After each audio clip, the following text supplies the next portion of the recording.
Session 16, 12 Steps to Goal Achieving. One of the wisest men I ever met gave me a success secret some years ago that made a real impression on me, and it was simply this. He said one of the most important things he found in 50 years of research was the need to use proven success methods. He said your life is too short to try to reinvent the wheel or to learn it all by yourself. So the smartest thing that you can do is what is called creative imitation, which is to go out and find what other people have done that works and do what they do until you get it to the point where you really know it well and then improve upon it. What I want to tell you about in this session is a proven success method. It's a 12-step method for goal setting and goal achieving, which I've taught to over 100,000 people. I've had many men and women come back to me and say they've accomplished more in a month with this program than they have in a year without it. I've had people who've accomplished more than 2 or 3 years than they'd accomplished in 10 or 20 years using this very simple methodology. It is a proven success method. I urge you to try it. I urge you to use it, incorporate it into your life, use it as an automatic process, and whenever you start thinking about your direction, your meaning, your purpose, where you want to go, sit down and work it through these 12 steps until it becomes automatic. Remember, the ability to set goals and to make plans for their accomplishment is the master skill of success, which can only be learned through practice and repetition over and over and over again. Now let's go to the board and let's talk about these 12 steps. Step number 1, starting point of all success. And by the way, let me step back just for 1 second. We talked a little bit earlier about the importance of the major definite purpose, your major definite purpose, the major goal, the number 1 goal in your life. And many people come to me and write to me and phone me and they say, how do I pick my major definite purpose? And the only solution I can give you is go through the 7-step goal setting exercise, which we did in the previous session. And also, if you can't come up with it then, make it your major definite purpose to find your major definite purpose. Dwell upon your major definite purpose. Ask yourself, what could it be? What should it be? What will it be? What ought it to be? And keep running this over and over in your mind. Seek information, look, discover, and you will find that with the inexorability of a law of nature, that your major definite purpose will come to you, and it'll be so clear, so obvious, so right, and it will happen in exactly the right time. We'll discuss that when we talk about the superconscious mind a little bit later. But for now, if you don't have a major definite purpose, make finding your major definite purpose your major definite purpose. And when you do find it, run it through this exercise the same way you would run something through a computer to get an answer out the bottom. Step number 1 in goal setting is desire. And the more intense the desire, the more burning the desire, the more you want something, the more likely it is that you will accomplish it. As a matter of fact, it's been said over and over again that burning desire is the starting point of all great accomplishment. Why is that so important? Well, burning desire is the desire that drives you ahead over all the difficulties, disappointments, temporary failures, obstacles, because if your goal is worthy of you, you're going to fall on your face over and over and over again. You're going to make mistakes. It's going to cost you money. It's going to cost you time. It's going to cost you anxiety. As a matter of fact, if you're not laying in bed at night staring at the ceiling with your heart pounding at least 3 nights a week, you're probably not trying hard enough. So, burning desire is the starting point of all great goal attainment. Now, burning desire is always personal. Always personal, which means that when it comes to setting goals, whatever the goal is, it has to be your goal. You cannot want a goal for someone else, and someone else cannot want a goal for you. When we talk about desire, make it personal. Somebody says, I want to get a raise at my job. That's my goal. That's setting a desire for your boss. I had a young man say to me, I want to marry this particular girl. That's setting a goal for the girl. Only you can set goals for yourself. But be very certain that the goals that you do set are yours. That the goals that you do set are ones that turn you on, not goals that somebody else wants for you, or goals that you think you should do, or you ought to do, or they'd be good for you to do. Think through yourself and be perfectly honest. Be perfectly honest. Ask yourself, what is it that you want? Now, interestingly enough, it takes tremendous courage to be perfectly honest and perfectly selfish in goal setting.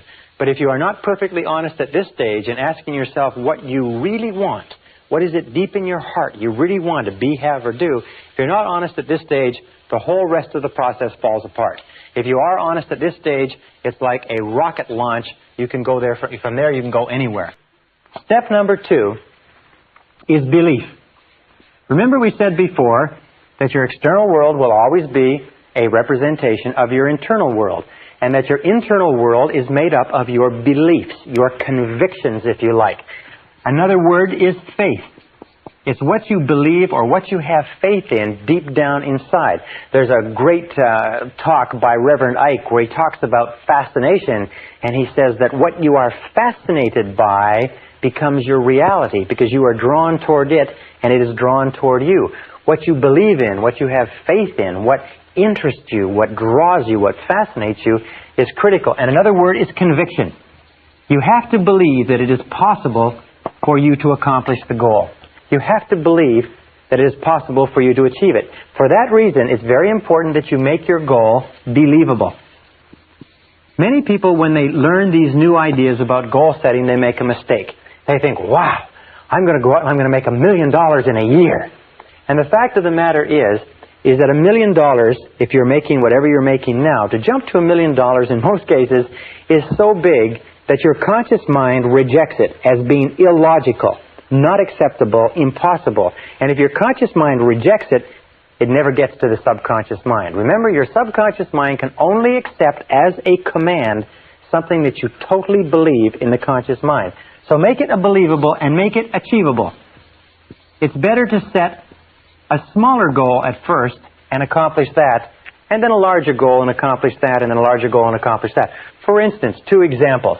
If you want to lose weight, don't say I'm going to lose 20 pounds or 30 pounds. Lose 5 pounds. You see, 5 pounds you can believe. You can get your mind around 5 pounds. If you want to increase your income by 50%. Question mark plus. Increase your income by 50%. If you're earning $10,000 a year, say, my goal is to earn $15,000 a year. I earn $15,000 per year. You can get your mind around 50%. That's less than 4% a month compounded. You can get your mind around 5 pounds. And as you begin to move your income up or begin to move your weight down, then adjust the goal and make it 5 more pounds. Make it 50% more, and so on. But keep your goals believable. According to the work at Harvard University, your goals should have a 50-50 probability of success. 50-50 probability. And each goal should be aimed at what is called your next step. Your next logical step on the road to accomplishment. So if you want to run a marathon and you've never run before, the first thing is to run a mile. And run a mile without pain. And then run 2 miles and then run 3 miles. But to go from 0 to running a marathon has been found to be a self-defeating exercise. It'll actually hurt you more than it will motivate you. Remember, in order for a goal to unlock the motivational capacity that lies within you, you must be able to believe that it's possible of accomplishment. So better to set it lower to start with and then raise the standard than set it so high that it defeats you right at the beginning. Number 3 is write it down. Now this is very important because most people don't write their goals down. Only 3% of the population have written goals. Only 5% have goals at all. Only 3% have written goals, and I venture to say that probably you don't have any written goals either. And if you do have written goals, you probably don't have them written out in any detail. Write the goal down. Remember the reasons why people don't set goals. One of the reasons why they don't write the goals down is that when you write a goal down, you make it concrete. Suddenly, your subconscious wakes up and says, ha, you mean business. When you don't write it down, you are avoiding making a commitment. Unconsciously, the reason why people don't write their goals down is because of the fear of failure. The reason they don't write their goals down is they don't want to make a commitment to it. You see, if you never write it down, then nobody can ever tell you didn't accomplish it. If you don't write it down, well, then you're not really locked into anything. You keep your options open, if you like, and you go on to fail and underachieve in life. All the successful people have written goals. And if you want to be successful, you really have no choice. So write the goals down, make it concrete, make a commitment. A 100% commitment to accomplishing your goal will do more to drive you towards your goal than you can possibly imagine. Now, when you write it down, make it clear. Don't make it fuzzy. Don't say, I want to be happy or I want to be rich. Make it clear. Make it specific. If you want to earn a certain amount of money, make it a specific amount of money. Make it after-tax dollars. If you want to start a business, make it a profitable business. If you want to get into a relationship, make it a happy relationship. But make it clear, specific, and use vivid words or vivid language. Because the more vivid the language is, the more rapidly the subconscious accepts it. Emotional words like warm, exciting, powerful, loving, happy, dynamic. These are the kind of words that drive the goal into the subconscious mind. It's absolutely essential that it be a written goal. This is, by the way, where the winners part from the losers, because the losers always have a reason not to write out their goals. Number 4 is ask yourself this critical question. Why do you want it? Why do you want it? This is one of the most important of all questions because it will answer 3 things. First of all, it will make sure that it's your goal and not somebody else's. Second of all, it will intensify your desire because the more reasons that you have, these are what is called your reasons why. Your reasons why, in most cases, are more important than the goal itself. The goals can change. The reasons why stay the same. Do you want it because it will make you happier, healthier, more popular? Do you want it because it will fulfill your deepest needs? It will give you a sense of meaning and purpose in life? Why do you want it? You see, if the more reasons you have to want something, and if you make a list of them, list the reasons, the more reasons you have, the more desire you'll have, because reasons are the fuel in the furnace of achievement. Reasons are the fuel in the furnace of achievement. The more reasons you have for accomplishing something, the more likely it is you'll accomplish it. For instance, if you say, well, I'd like to earn $50,000 a year, or $30,000 or $100,000, doesn't matter. The person says, why? And if you just say, well, just so that I can earn that kind of money, it has almost no motivating power. But if you say, so I could get a car, so I could take care of my family, so I could take my wife or my husband on a trip, so I could buy things for my children, so I could change my wardrobe, get a different house, buy a different car. The more things that you list under there, the more likely it is that you're going to accomplish it. Because when you list your reasons, you intensify your belief, your faith, and your conviction that it's possible. Number 5 step in goal setting is to analyze your position. Analyze your starting point. Now this is important because in analyzing your starting point, you know what your next step is. When we say analyzing our starting point, what do we mean? Well, let me give you a couple of examples. In analyzing your starting point, you have to ask yourself, what are your strengths? What are your basic strengths and what are your basic weaknesses? What is it that you need to learn? What is it that you need to improve? You see, before you accomplish any big goals, major efforts are necessary. Before you bring about any major change in your life, you're going to have to bring about major changes in you. Before you accomplish anything extraordinary, you're going to have to do a lot of ordinary things. So you have to ask this question. If you want to lose weight, what's the first thing you do? Is you weigh yourself. If you want to increase your income, the first thing you do is you figure out how much did you make last year? How much are you making right now? And then if you want to increase your income and you're in the business of sales, then you say, how many calls am I making on a daily basis? How many closes am I making? What is my average sales volume? What is my average sale? How many of those do I have to have? How much do I have to increase it and so on? If you want to build a bigger business, you analyze your starting point and you say, where am I in the marketplace? How am I fixed with regard to capital resources? How am I fixed with regard to manpower? How am I fixed with regard to market opportunities and credit?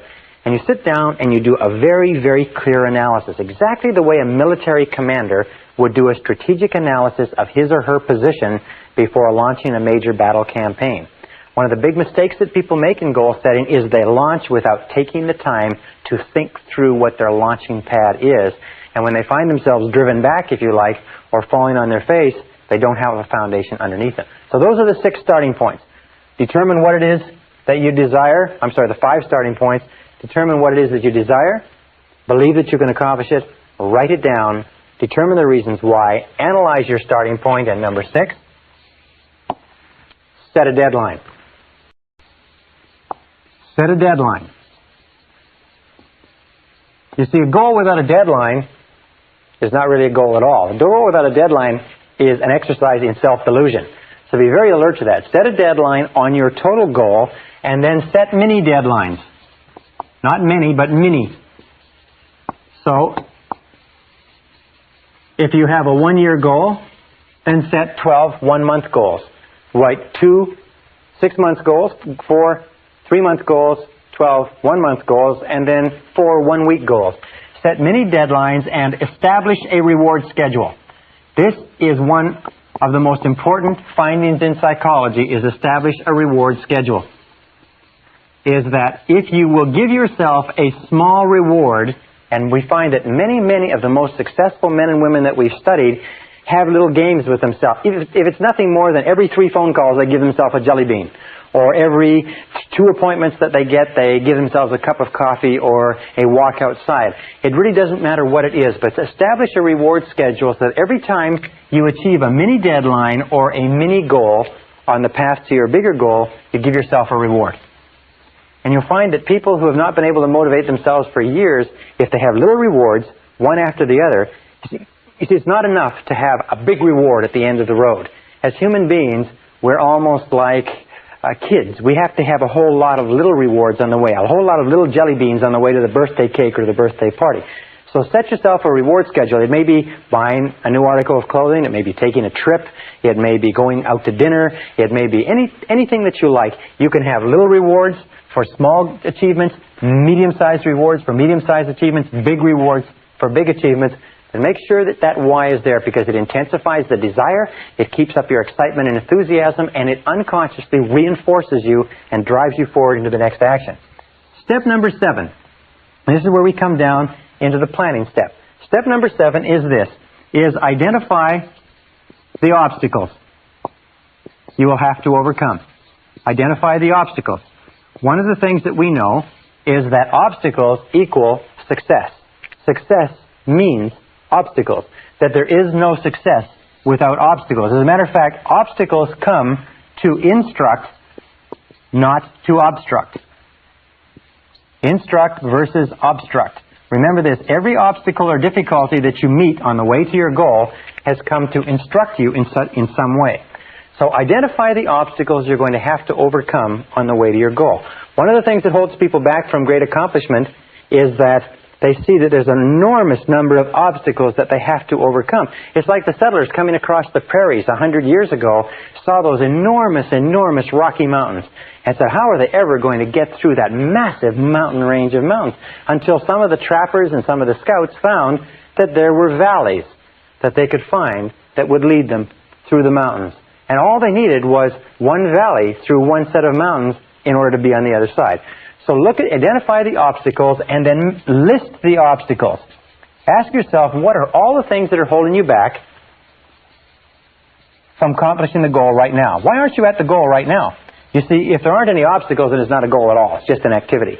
So what's standing between you and the obstacles? Also, be grateful for obstacles, because it's obstacles that assure that there is success at the other end. Where there are no obstacles, where there are no difficulties, where there are no challenges to overcome, there's no possibility of success either.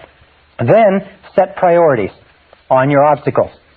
In other words, look at them and say, of all the things that are standing between me and my goal, which one is number 1?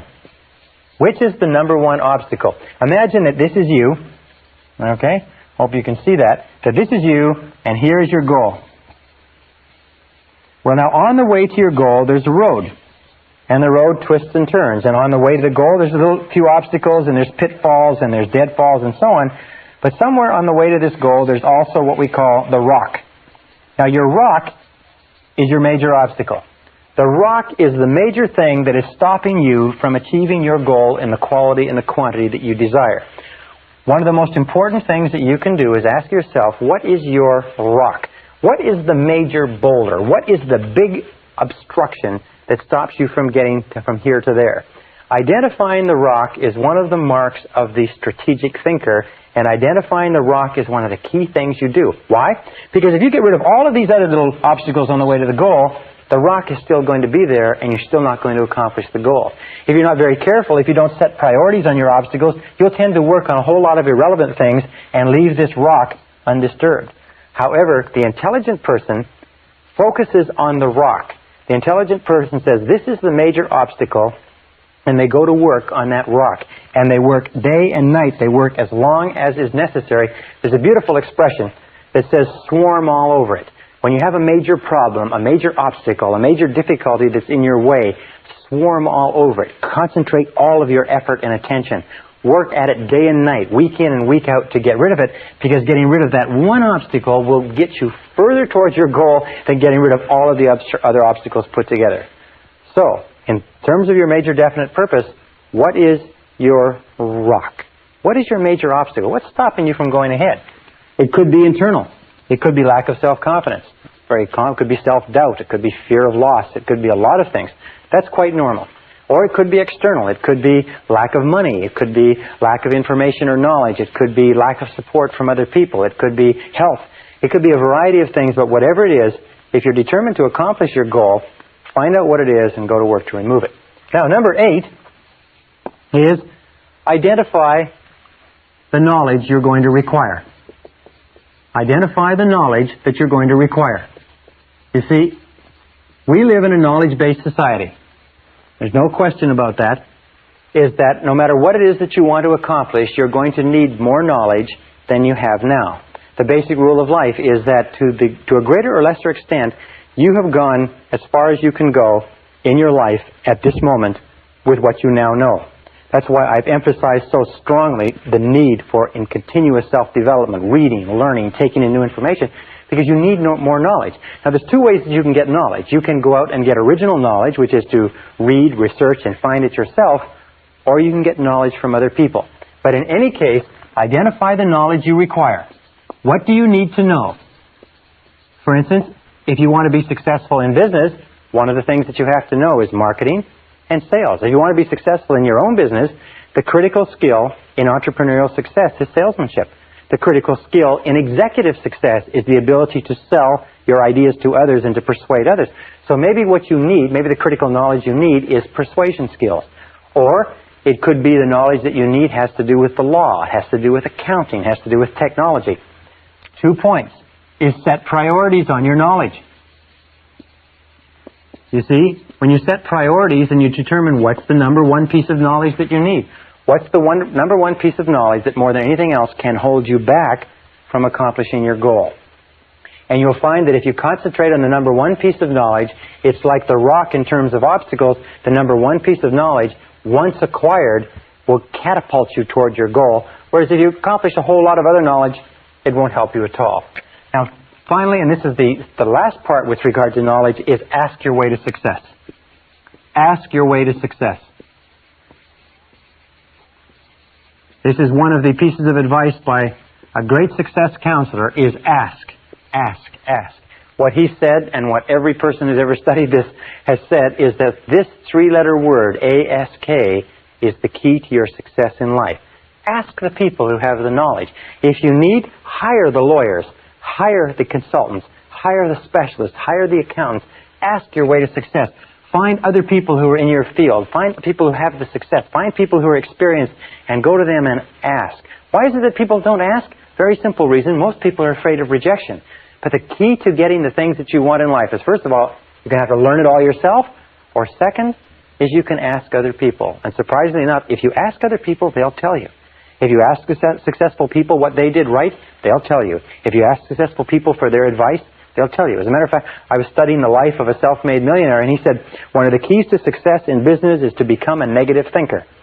And I thought that was astonishing, because I teach that you should be a positive thinker. And as I read on, what he said is, by that I mean is that once you come up with a great idea, take it to experts who can tear your idea apart, who can point out holes and weaknesses and flaws.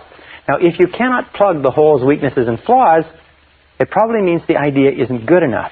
But if you are not willing to subject your idea to the scrutiny of critical people whose job is to find fatal flaws in something, then the idea is probably not good enough. So seeking out negative people, asking people their opinion, ask your way to success. Remember, in order to succeed, you need knowledge. You need more knowledge than you've got. You don't have very much time. You've got to get the knowledge the fastest, cheapest way possible. If necessary, buy the knowledge you require. Don't be cheap when it comes to knowledge. Number 9 step in goal setting is identify and ask yourself, who is your customer? Who is your customer? This means that you have to identify the people, the groups, and the organizations whose cooperation you require in order to be successful. Who are the people? Who are the groups? Who are the organizations? You see, in life we have a very simple equation, is that everybody makes their living by satisfying or serving somebody. That you and me have a customer. And that we move ahead in life to the degree to which we satisfy our customer. So we are all in the business of customer satisfaction. Now, if you work for a company, your customer may be your boss.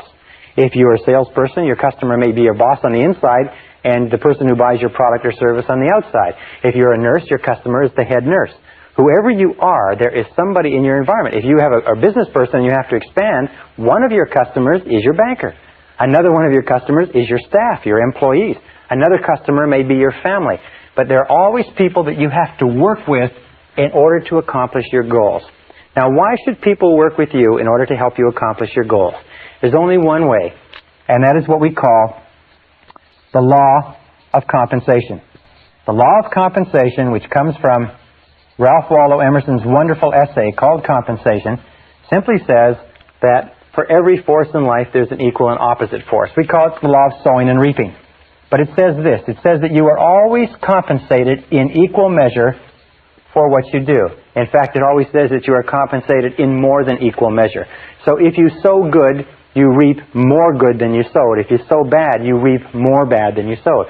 The law of compensation says that as long as you are doing good things for other people will do good things for you. So you ask this question, and this is everybody's favorite radio station. It's called WIIFM. What's in it for me? WIIFM. What's in it for me? If you want to be successful in life, the most successful people are what are called go-givers, as opposed to go-getters. Go-givers are people who are always asking, what can I do to please my customers? What can I do to give value? What can I do to earn their cooperation and their help to accomplish my goals? They're always trying to put themselves on the side of this law of compensation, knowing that if they put in, they'll get out. All the best companies in America or Canada, anywhere in the world, are built on the law of compensation, built on the law of sowing good seed and reaping good harvests. All unsuccessful laws, or all unsuccessful individuals and companies, are built on the premise of taking as much as you can get, putting in back, or as little as you can put in. Now, a second law, which ties in with this, is what is called the law of service. The law of service says that you will always be rewarded in life in exact proportion to the value of your service to other people, to your customer, whoever your customer or customers are. The law of service says that your returns will always equal your service. That if you want to increase the value of your returns, you have to increase the value of your service. But it also says this wonderful thing, is that the great satisfactions in life, the great joys that you will enjoy in life will always come from serving other people. It'll always come from doing a good job, from contributing something of value to others. And the more work you do on yourself to increase the value of your contribution, the happier you will be and the bigger your rewards will be. It also triggers the third law, which is the law of return. The law of return says that whatever you put in terms of service, you will get back in terms of return. And it brings us to one more law, again from Napoleon Hill, called the law of overcompensation. The law of overcompensation, to me and to many people, is the key to success in life. And it simply says this. It says, always do more than you're paid for. Always put in more than you take out. Always go the extra mile. Always do more than you're paid for. You can never be paid more than you're getting now until you do more than you're being paid now. And you put yourself on the side of the angels when you put in more and more than you're being paid for. Number 10 is make a plan. Make a plan and make the plan over and over. All successful men and women are successful planners. And how do you make a plan? Simple. A plan is a list of activities. In other words, you just identify from everything that we've talked about, what are the activities that you have to engage in to achieve your goal. And then you organize the list, just like a ladder. You organize the list in terms of priorities and in terms of time. What do you have to do first? What do you have to do second? What's more important? What's less important? And then you take action and get going on your plan and continually revise the plan. Number 11 is visualization.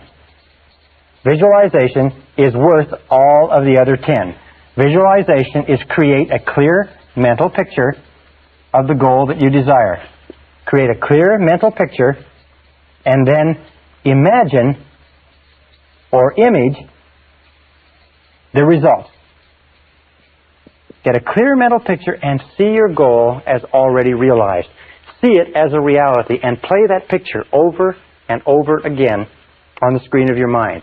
Play that picture on the screen of your mind until you can see it with perfect clarity. Design it, draw it out, do whatever is necessary in order to create that mental picture, and then think about that mental picture. Think about your goal as a reality over and over again. Repeat it until you impress it deeper and deeper and deeper into your subconscious. Number 12 is back your plan with determination and persistence. Back your plan with determination and persistence. In the final analysis, the key to your success is your ability to hang in longer than anybody else.